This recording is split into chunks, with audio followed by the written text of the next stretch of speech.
অবশেষে ৮৭ ঘন্টার সংঘাতের পর যুদ্ধবিরতিতে সম্মত হয়েছে ভারত ও পাকিস্তান। ফলে দক্ষিণ এশিয়া জুড়ে বড় ধরনের বিপদ আপাতত কেটে গেছে, স্বস্তি ফিরেছে জনমনে।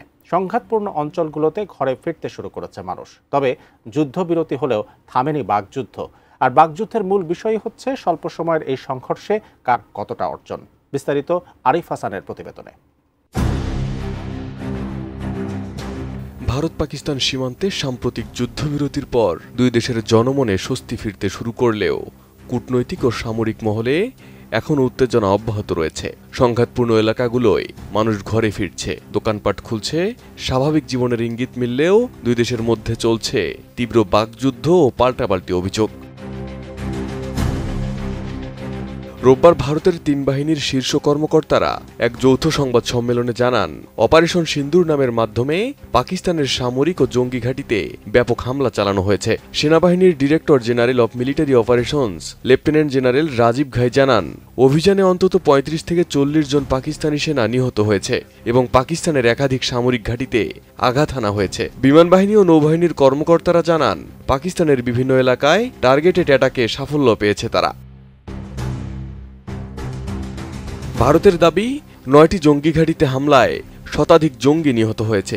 তাদের মধ্যে ইউসুফ আজহার, আব্দুল মালিক রৌফ ও মুদস্সর আহমেদের মতো দুর্ধর্ষ সন্ত্রাসীরা রয়েছে, যারা IC ৮১৪ অপহরণ ও পুলওয়ামা হামলার সঙ্গে যুক্ত ছিল।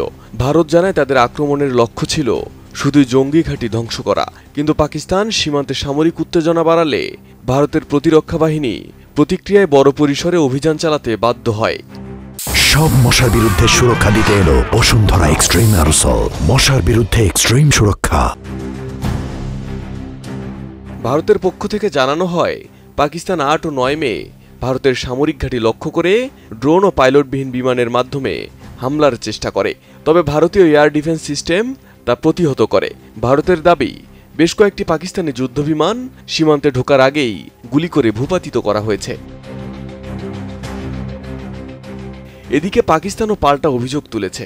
এক সংবাদ সম্মেলনে দেশটির তিন বাহিনীর প্রতিনিধিরা দাবি করেন, ভারত প্রথমে পাকিস্তানের আকাশসীমা লঙ্ঘন করে হামলা চালায়, যার জবাবে তারা অপারেশন বুনিয়ান আল মারসুজ শুরু করে।